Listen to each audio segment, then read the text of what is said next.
This is a project that I've been working on for the last 2 years, and it's a project that I find incredibly fascinating and compelling after working on it for 2 years. But it's maybe one of the most specialized things that I've done on my career. So to be honest, what it's about is counting refrigerators in Africa.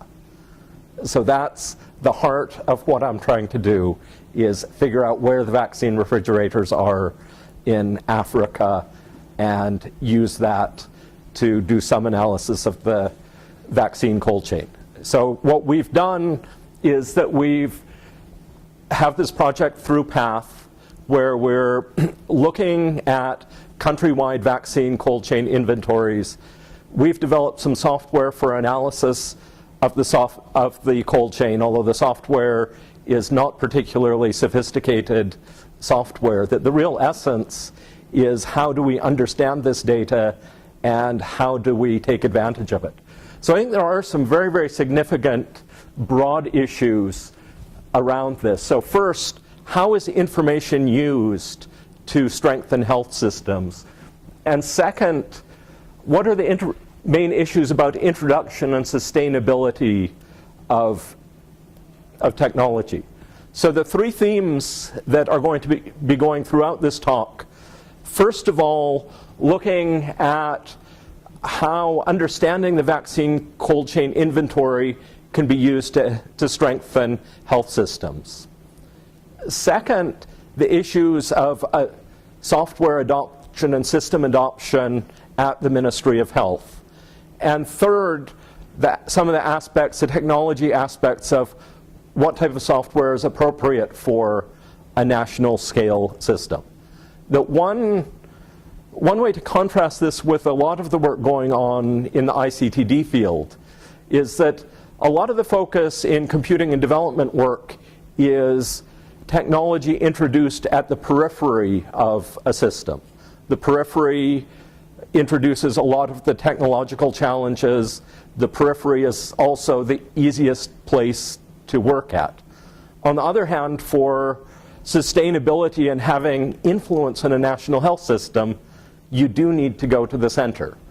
So through PATH, we've had this opportunity to work with the ministries of health in a number of different countries and to introduce a system at the national level. So just as I'm starting my talk, where are you guys from? How many of you are from kind of the global health information school? Computing? Okay.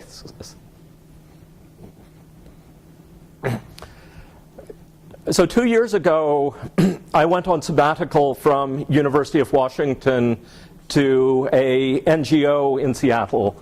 That PATH is a fairly large global health NGO, that it's been around for a long time. It was founded in 1977, that it's grown, currently active in about 70 countries, that worldwide there are about 1,000 people working directly for PATH, and in the Seattle office it's about 400 people.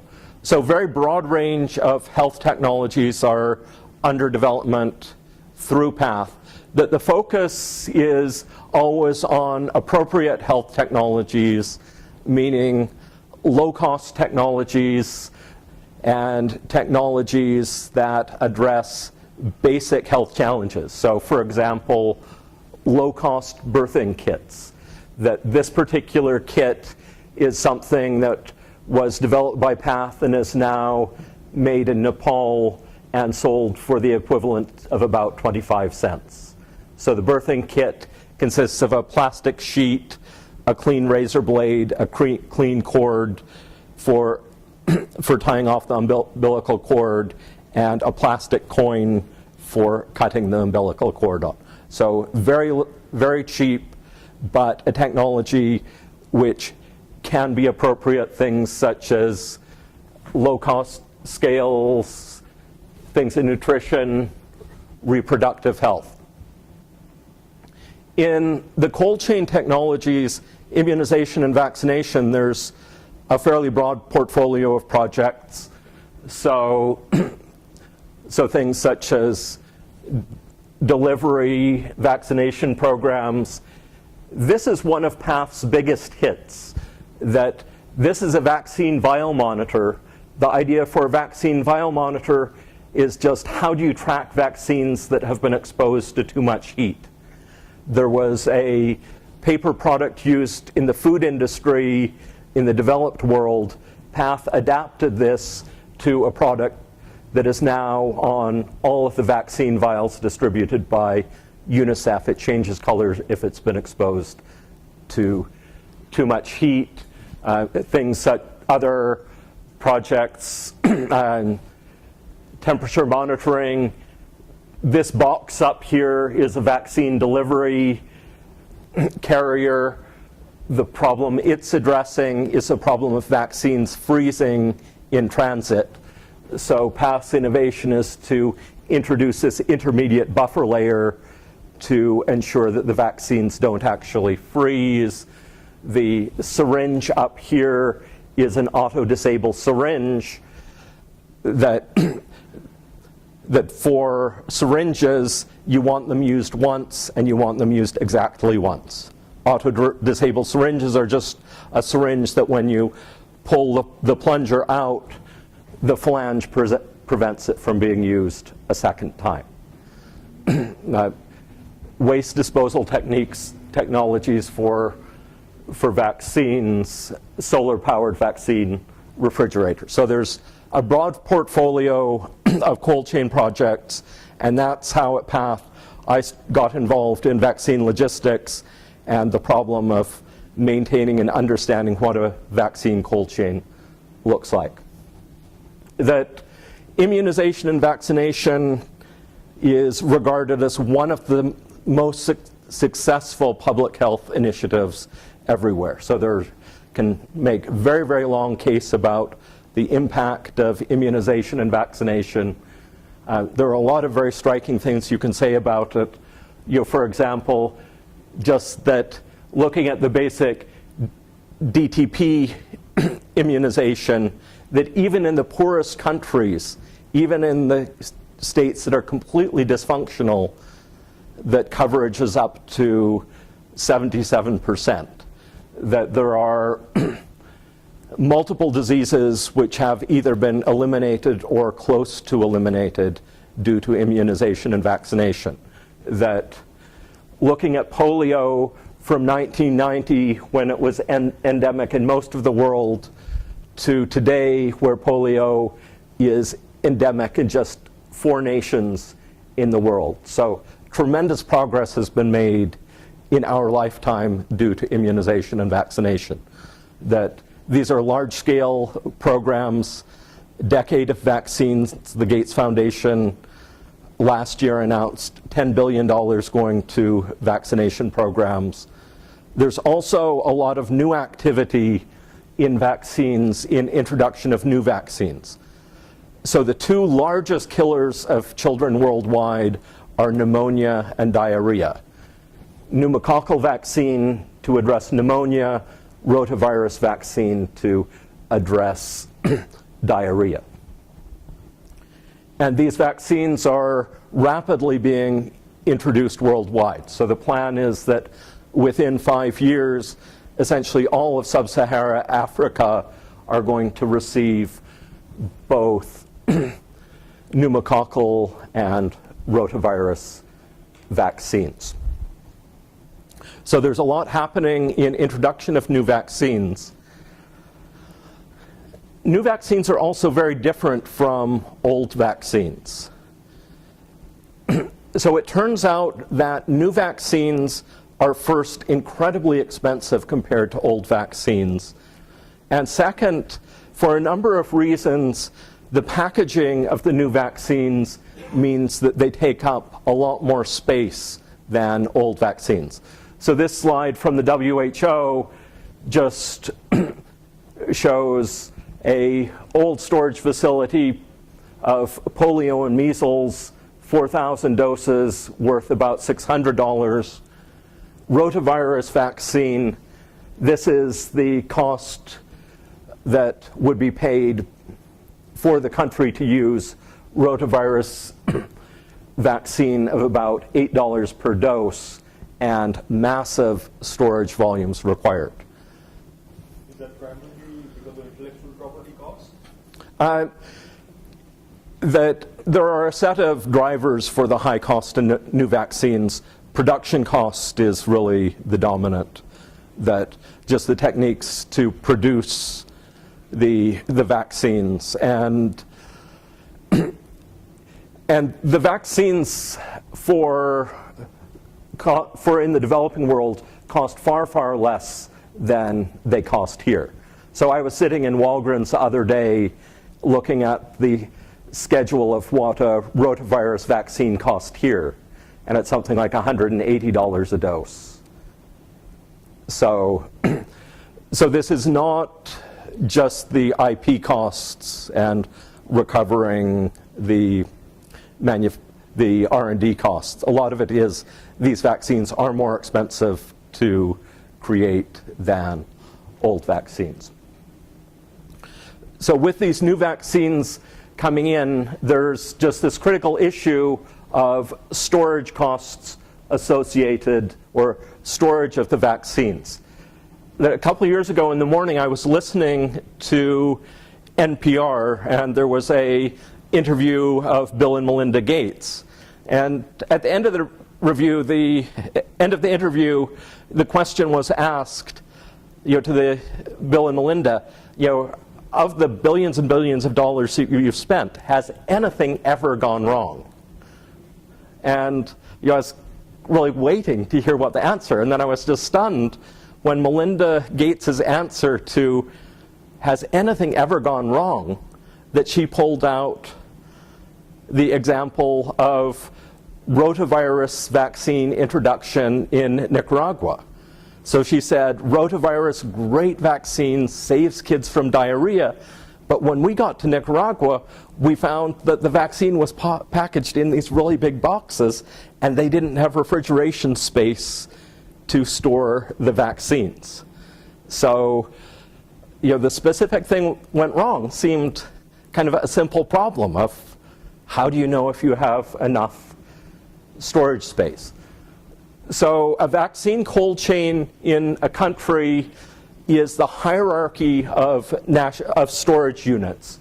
So here, this is the national cold chain store where vaccines are delivered in country and stored at the national level, and then will be shipped to intermediate storage facilities and eventually down to facility-based storage for use. Could you give us an idea of how much heat would actually render a vaccine unusable? Certainly. So the guidelines are you don't want that vaccines should be able to withstand, say, 8 to 10 hours of 30-degree temperatures. So there is a moderate amount of holdover time. So, excuse me. Fahrenheit or centigrade. That, yes. So they do have. It varies, of course, a lot from vaccine to vaccine, but kind of a day of moderate heat exposure is probably fine. That, of course, in some countries, where you've got 45-degree exposure, that 110 degrees Fahrenheit, that, of course, is much more severe. It turns out, with respect to vaccines, that the bigger problem is freezing as opposed to heating. And is that cumulative? In other words, you get a 5-hour exposure at 30 degrees Celsius, and then another 5-hour exposure 10 days? Yes, the view is that it is a cumulative, and so a gradual weakening.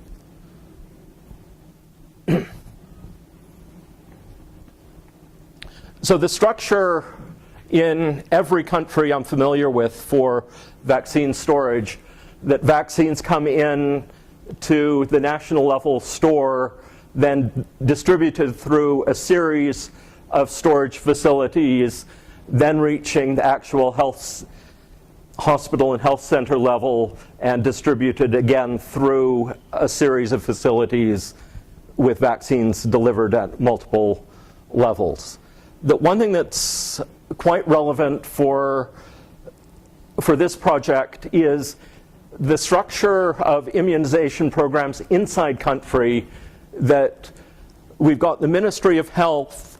Inside Ministry of Health, the expanded program of immunization controls immunization, is powerful inside of the Ministry of Health. And then inside EPI, there's a separate logistics organization. Just mentioning these right now because they're going to be different stakeholders in the system and will have different interests in how things are deployed and used. The other thing that's really critical is the external stakeholders.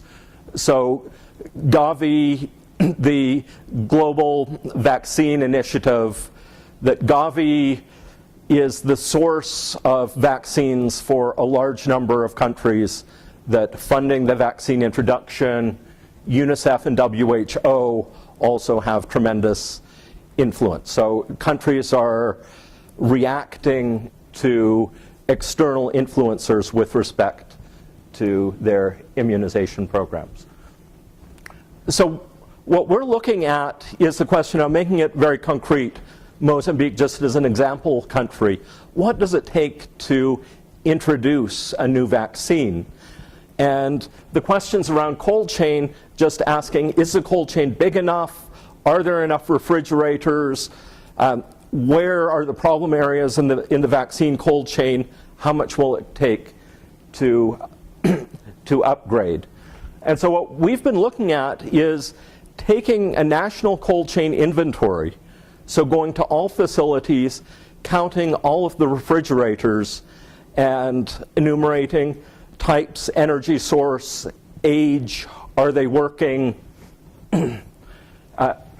where are they distributed? So this is what we're looking at, is just getting a full enumeration. And my initial reaction was, isn't that already done, and what's so hard about it? I was really quite surprised to discover that in many countries, even getting a list of the health facilities is very, very hard. So the question of how many health centers are there is not an easy question to answer. So we're starting with a inventory of refrigerators, looking at health facility data, demographic data, vaccine schedule.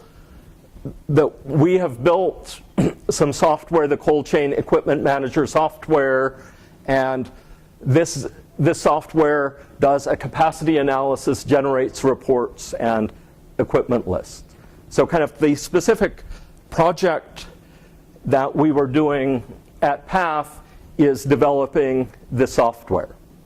But in developing the software, that I've really come to appreciate that the software is only 10% of what we've done. And as a computer scientist, this is an incredibly humbling realization of working on this project and then appreciating how small the software component is inside a broader structure to have impact.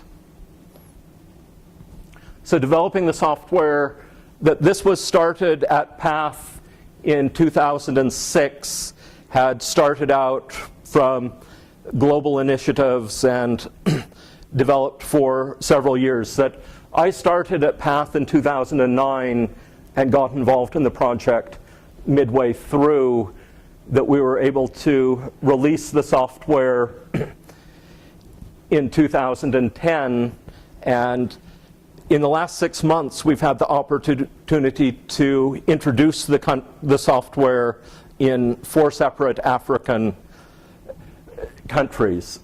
So the introduction process has been the country would conduct a cold chain inventory based on the structure that we had defined. We would then go to the country, hold a workshop, introduce the software at the Ministry of Health level, spend about a week working in country, introducing the software, training people on the software, refining the inventory, and working with country to develop a national cold chain plan. That on this slide, one thing that I've got is listing the number of facilities and number of refrigerators for each of the countries, just to give a clear idea on the scale that we're working with. I have no idea if your reaction is 3,000 refrigerators, wow, that's a big number, or 3,000 refrigerators, wow, that's a small number. That when you actually see the list of facilities and you start looking at them one by one and realize effort that was taken to gather this information, you feel it is quite a big number to have. So is there a reason why you anonymize? Yes, so the data is owned by the countries. So I'm actually quite cautious about publicly talking about the countries that are involved. That just in working with data, working with countries, that there's a sensitivity about the use of data. And if I put up a transparency and gave the name of the country and said there's a severe shortage of refrigerators at health posts in this country, that's potentially sensitive, especially since the data hasn't been fully cleaned, that there are various explanations as to why it would change. So I do have a certain amount of caution in talking about the data, and so for slides I post publicly, I have anonymized this. Of course, this data is not as sensitive as saying how many tanks a country has, but I've run into sensitivity issues. One sensitivity issue that has come up multiple times is the question of, if we're maintaining a countrywide inventory, can we host it on the cloud, in the cloud? Or do the servers have to be in country? I've heard people argue adamantly that the server has to be hosted in country for this data. The irony is that they will send this in an email message sent from their Yahoo account. So what's come out of this project and working with the data? So the first really big success, I think, is just in having these inventories, having fairly high quality data coming out of the countries, and successfully being able to see what insight one gets into a country's cold chain structure from looking at data. So getting as far as having solid inventories that can be analyzed, that from this we do have a fairly good methodology we're developing for assessing countrywide readiness from inventory data. And one thing I find interesting is that the various African countries we've looked at come out quite different in what their vaccine cold chains look like. So the readiness question is, as I said, that we want to answer the question of, is there enough refrigeration space for a new vaccine that's coming in? And the result of our analysis is, this is the first slide that we would give in an analysis. So, for example, country D is in fairly good shape with respect to the capacity of its cold chain at all levels. So breaking it down, where are there shortages at the national regional stores, district stores, health facilities, remote health posts? Country D passes in almost all respects, although it's an interesting country because all of its equipment is really at the end of its life. So there's adequate capacity. All equipment is getting very, very old. So there's a question of what's the replacement schedule in that country. Green is good? So in this, we used green is good, yellow is red would be the cases to address. So the countries did the equipment inventory, and so we worked with the countries on the inventory, and we were in country and did a lot of data cleaning and validation. And so from the data, we've produced the analysis of where shortages exist. And my question is, so when you have an inside board, WHO, deciding funding, do they actually look at this thing and do they want to verify those kinds of data? so that this is actually providing far, far more data than the standard processes for WHO. And so some countries have gone from having an inventory to generating requests for equipment with far more basis than just the wild guess methodology that's. Are these inventories stable over time, or do you need a mechanism? So that's actually one of the biggest issues that I will get to, that the question of keeping the inventory up to date. And so just to skip ahead to one of the most critical points about the whole work is that my belief is that inventories only make sense if there's an in-country methodology to keep the inventory fresh and up to date. And that will only come about if the national logisticians are benefiting from use of the inventory. That the criticism of this work is that a one-shot inventory is incredibly expensive. And so going to WHO once every 4 years to ask for money for a full inventory is not going to work. That the updating is something that's, if it's institutionalized, it's not a big deal. But the real goal, I would say, is to have a national inventory that's used by the health system where the logisticians have an interest in use and keeping it up to date. So in working on the inventory, that the inventory both has health facility information on infrastructure, so information such as what percentage of health facilities have access to electricity and how much electricity is available. So several of, or most of the countries looking at the remote health posts, very low percentage of the health facilities have any access to electricity.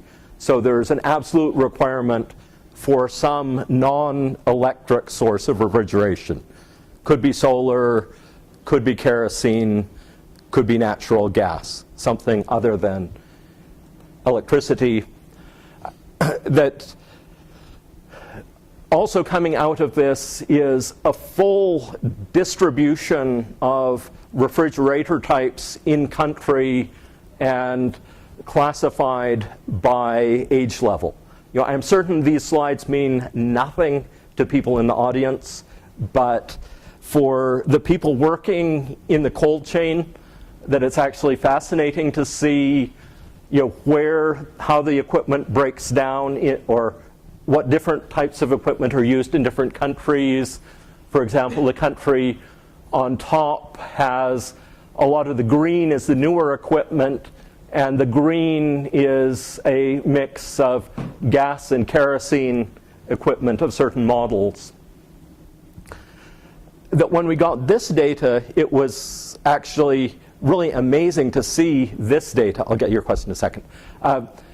To just discover that in a couple of the countries, there's a single model of gas absorption equipment that accounts for 90% of the vaccine refrigerators.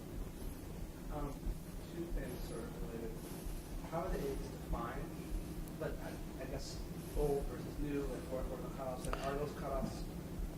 board, or do they apply to individual models? So these particular slides have been just looking at age and breaking the age down into certain groups. So that's what it shows. Is right, so what's the time frame for like red versus orange or green? So people generally view that vaccine refrigeration has a lifetime of 10 to 15 years. So equipment over 15 years is certainly going to be costing more to maintain than to replace.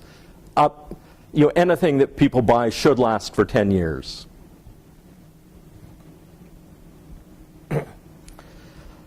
So in doing the country analysis that we're able to do a multi-year simulation that models shortages and assignment of equipment. The way that vaccine capacity requirements are computed is from a methodology from the WHO. And this is just figuring out, we've got a health facility, we know how many people are in the catchment area, we know what vaccines are going to be used, we know how long vaccines have to be, how often vaccines are delivered, so how long they have to be stored. For each vaccine, we have a cubic centimeters per dose, and just multiply all of these together with appropriate wastage factors to get a measure of what vaccine volume is required for a facility. And this is a methodology that WHO has used so that we're able to do something consistent with other sources. And then what we do is look at how different vaccine schedules impact the cold chain. So this compares the current schedule with the introduction of pneumococcal vaccine with the introduction of pneumococcal vaccine and rotavirus vaccine. And then each row just gives the number of facilities of that type. And then we've taken various cutoff points of comparing storage capacity with storage requirement and have picked a 30% shortage as the point where we signify it becomes severe. So for example, a district stores initially, the district store has 73 facilities in a strong surplus, 22 facilities in a severe shortage. With the introduction of the 2 new vaccines, very few facilities have a strong surplus, and 74 facilities are now listed as being in severe shortage. So would you say that this information about shortages and so forth, is this part of your data mining contribution, or did they already have passed? No, so this is the contribution that we are making of, they've put together the inventory information, and so we're doing this analysis consistent with other methodologies to actually make this level of analysis available for the first time. And from having this level of shortage analysis, then we can run an assignment algorithm to compute how much refrigeration would be required to meet the shortages. So for example, with one particular country that we identified that 100 electric refrigerators are needed, 40 gas refrigerators and 30 kerosene refrigerators are needed to meet the current shortages. So being able to quantify what's required, that the algorithm that's used for assignment is straightforward, of just looking at energy sources of facilities and figuring out how big the refrigerators would need consistent with the list provided by the country. And from this analysis, one thing that's been really quite interesting is discovering, from having the data, how we've been able to look at more general questions about cold chain logistics. So the type of general question that we've been able to investigate having strong data from countries is that, that for example, someone asked, suppose we change vaccine deliveries to countries from once every 3 months to once a month. So instead of delivering 4 times a year, we deliver 12 times a year. And the question is, how much does that save?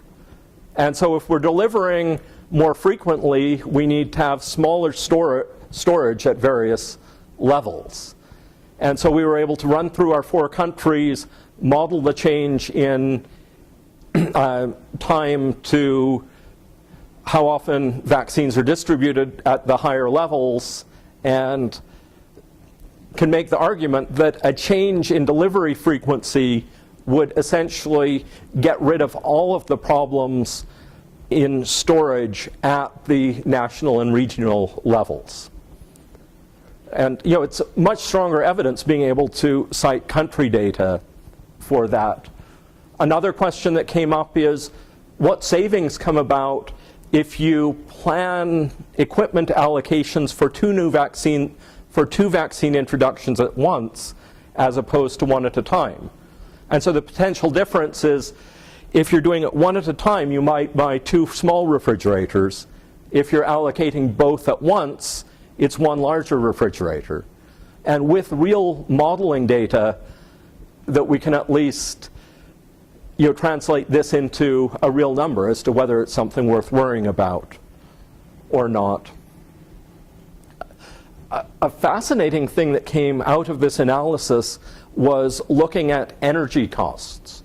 So with respect to the vaccine cold chain, that the most significant cost is the cost of energy. And especially in countries that rely on gas or kerosene instead of electricity. The one thing that we came across that was really quite interesting is that quite a few refrigerators, quite a few gas refrigerators were in use in facilities that have adequate electricity for electric refrigeration. And so we came up with a tremendous potential cost savings of converting from gas to electric in facilities with electric. And so having the data to be able to make this based on what the real data was quite powerful. I'm interested, okay. Is the cost of equipment pretty negligible over like 10 years? So replacing a gas equipment with electric equipment pays for itself in energy costs within 2 years.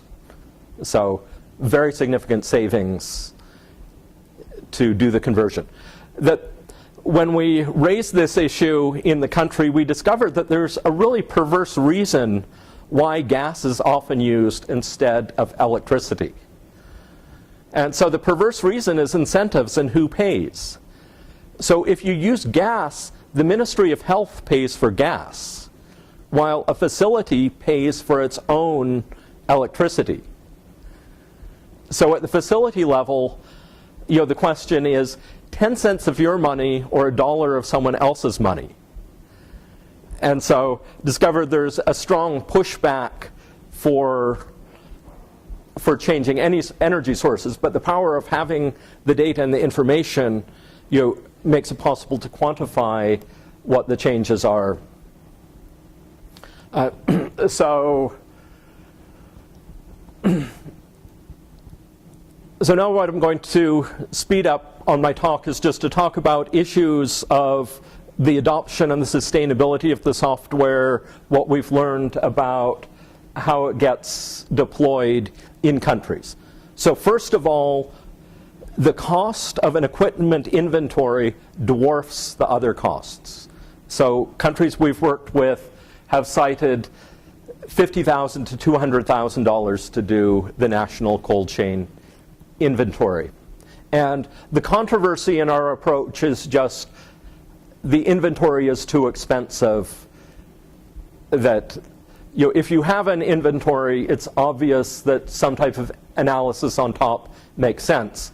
But doing the inventory is expensive. Methodology for the inventory is to visit all health facilities and just look at the refrigerators, that there's multiple steps of defining the inventory, training the enumeration teams, hiring a large number of Land Rovers, going out and visiting all of the facilities. The one thing that's important is to look at who the stakeholders are in this whole process. So global organizations such as WHO and Gavi that are directing policy, determining who gets new vaccines. Most of the countries depend on external support for most of their vaccine introduction. So donors play a critical role answering to external organizations. NGOs are important. Wide number of NGOs involved in the implementation of programs. NGOs generally being answerable to donors and then working with countries. The private sector, both vaccine and refrigeration industry, play a part. And then inside of the country, there are multiple groups that the ministry, immunization and vaccination, logisticians, and the health system, all with somewhat different introduction. Stakeholders are for the country that you talk about, or is it the general set of stakeholders? Here are the general set of stakeholders that are going to influence whether or not something like the cold chain work that we've done has lasting impact. Right. But obviously this might not be, for instance, the Ministry of Health in Malaysia is not necessarily trying to learn from experiences in Africa or whatever. No, no. And so just looking at the value proposition for the type of work that we are doing from the perspective of the different people, different organizations involved. So at the global level, it's kind of wanting a yes-no answer. Is the country ready for introduction of rotavirus? The donor is going to be interested in how much does it cost to introduce rotavirus. That the Ministry of Health is going to be interested in what are the steps necessary to ensure the program goes through. So supplying the necessary reports and answering the necessary queries. And then the logistician is interested in managing the country, managing the equipment in country. And when we were thinking about what we were working on, the realization that we're trying to span the global level and the country logisticians in implementing or deploying a system. And I argue that both are essential for the success and whether or not this lasts. So introducing, as I said, we've introduced it in 4 countries. That the fascinating realization on the introduction of CCEM was that in all cases, the real introduction interest on the country was in supporting their inventory process. That we have software that made it possible for them to collect and maintain an inventory, and the fact that we were doing analysis on top of it was secondary in their respect, which was just interesting for us because we had always viewed our work was in doing cold chain analysis, and inventories were a necessary prerequisite. And it's actually from giving the country workshops and understanding this contradiction in why we were working on the project and the interests in use.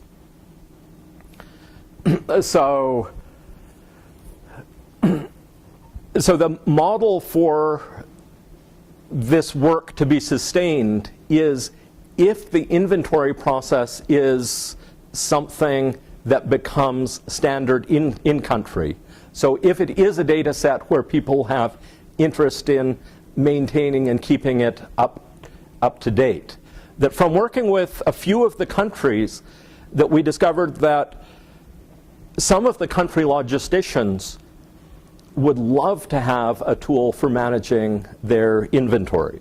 So there is an incentive in some countries to have a live inventory and keep it up to date. And we just see this as being the prerequisite of it having internal value for internal processes of logisticians.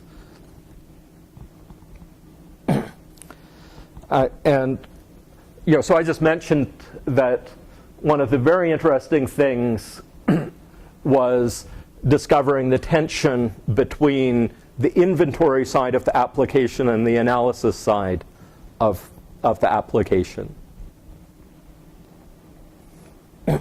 So very quickly, that I just want to talk about the software technology and how to bridge the gap between public health and software engineering. So, I had a hard time admitting to my colleagues in the computer science department that I was working on a Microsoft Access application. And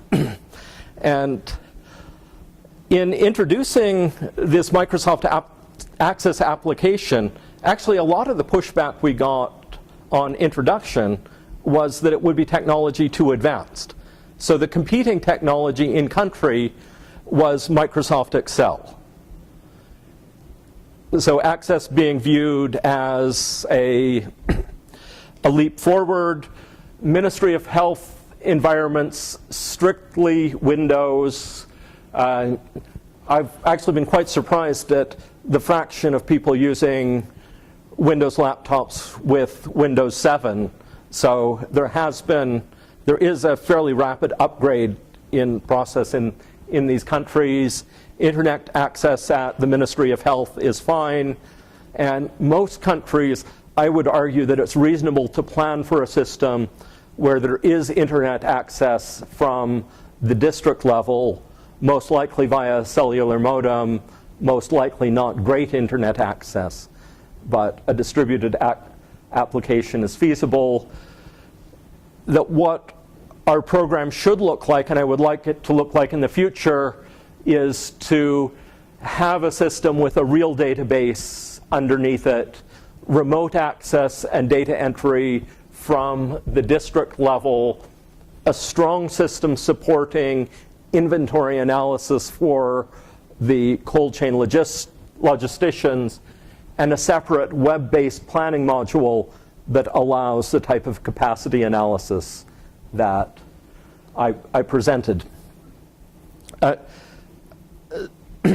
So in terms of kind of the software community for things like cold chain planning, first, there's zero market for this.